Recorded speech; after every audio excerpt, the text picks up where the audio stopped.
आप सब लोगों को नमस्कार। आज दिल्ली के लोगों के लिए बहुत खुशी का दिन है।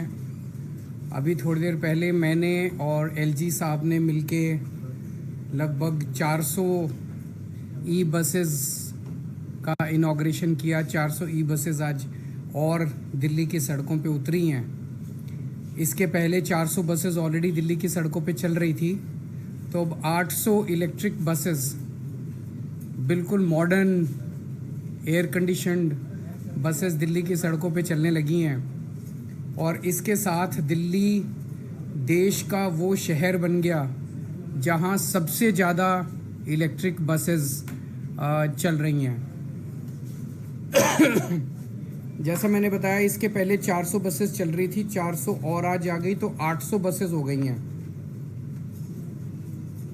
इस साल 2023 के अंत तक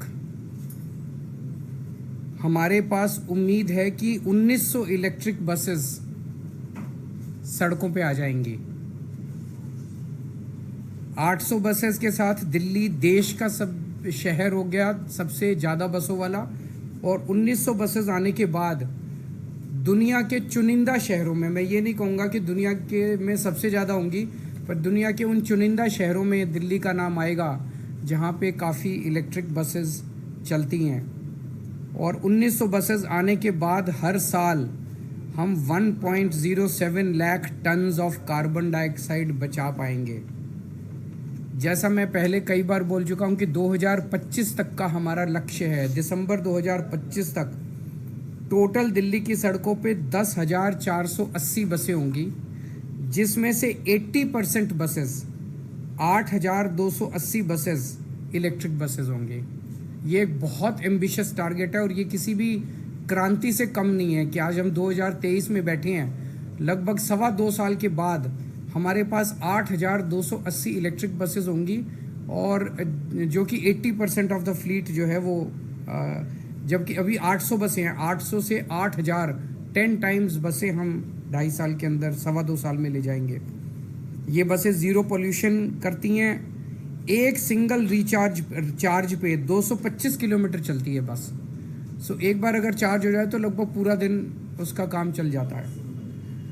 सारी बसेस एयर कंडीशनड हैं और इसमें डिफरेंटली एबल्ड लोग जो हैं उनके लिए रैंप है, और अगर ज़रूरत पड़े तो पूरी की पूरी बस भी नील कर जाती है किसी भी डिफरेंटली एबल्ड आदमी को ऊपर चढ़ाने के लिए।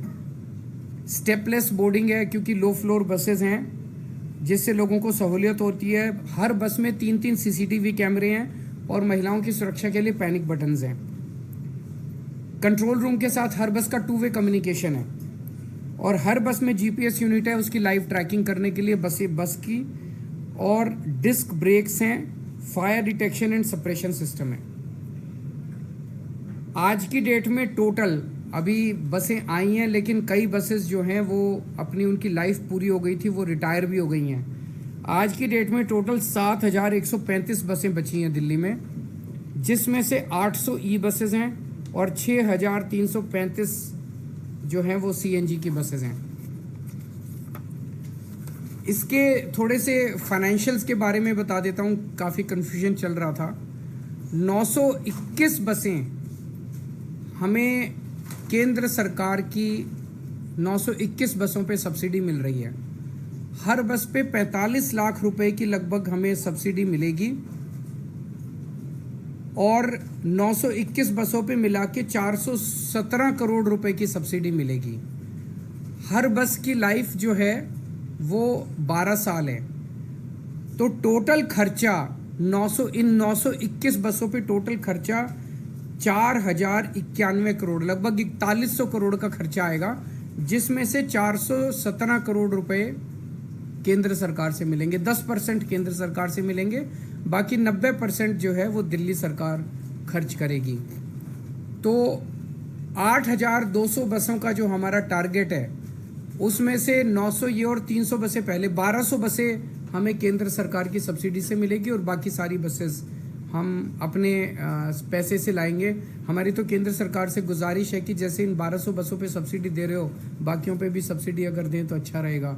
हम उनका शुक्रिया अदा करते हैं कि इन बसों पे भी दे रहे हैं, औरों पे भी देंगे, हम उम्मीद करते हैं। केवल बसें खरीदने से काम नहीं चलेगा, इसके लिए पूरा इंफ्रास्ट्रक्चर तैयार करना पड़ता है, क्योंकि अलग किस्म के बस डिपो बनते हैं जहाँ पे रिचार्जिंग होती है। तो अभी तक हम 182 करोड़ रुपए खर्च करके 1,500 ई बसेस का हमने खड़े करने का डिपोज का वो इंफ्रास्ट्रक्चर तैयार कर लिया है। ये जो आज 400 ई बसेस आई हैं ये टाटा मोटर्स की हैं और ये मायापुरी, नेहरू प्लेस, रोहिणी 1, रोहिणी 2 और बंदा बहादुर मार्ग डिपो से चलेंगी। इसके अलावा 3,980 बसेस जिनमें जीरो सब्सिडी है उसका भी ऑलरेडी कॉन्ट्रैक्ट अवार्ड हो चुका है और वो भी जल्दी आना चालू हो जाएंगी। तो एक तरह से दिल्ली के अंदर इलेक्ट्रिक बसेस में कन्वर्जन की एक तरह से क्रांतिकारी कदम उठाए जा रहे हैं और 2 साल के अंदर हम दुनिया के नक्शे पे होंगे जहां सबसे ज़्यादा बसें दिल्ली के अंदर होंगी।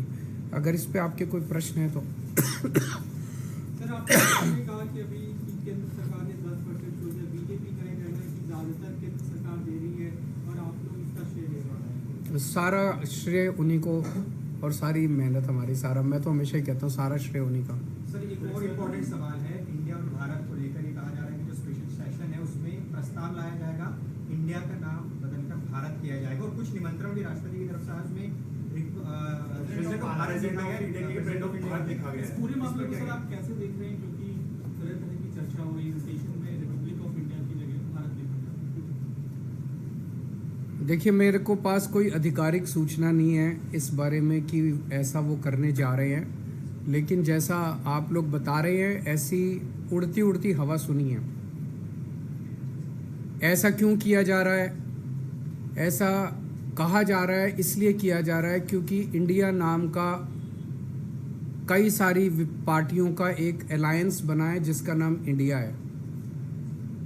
तो अगर किसी पार्टियों का अलायंस इंडिया बन जाता है तो वो देश का नाम बदल देंगे। देश तो 140 करोड़ लोगों का है, किसी एक पार्टी का देश थोड़ी है। कल मान लीजिए इस इंडिया अलायंस ने अपना नाम बदल के भारत रख लिया तो फिर भारत भी बदल देंगे। फिर क्या भारत का नाम बीजेपी रखेंगे या भारत का नाम फिर क्या रखेंगे? मान लो इंडिया अलायंस ने कल एक मीटिंग करके अपना नाम इंडिया से बदल के भारत रख लिया, तो क्या ये फिर भारत का नाम भारत बदल देंगे? ये क्या मजाक है? देश है भाई, देश इतने हजारों साल पुराना भारत देश है, इतनी बड़ी पुरानी संस्कृति है, इतना पुराना हमारा देश है, उसका नाम इसलिए केवल बदल के रखा जा रहा है क्योंकि इंडिया अलायंस बन गया और बीजेपी को ये लग रहा है कि थोड़े बहुत 4 वोट इनके कम हो जाएंगे इंडिया अलायंस बनने से, तो वोट कम हो जाएंगे इसलिए भारत का नाम बदल दो। ये तो देश के साथ गद्दारी है। मतलब पार्लियामेंट में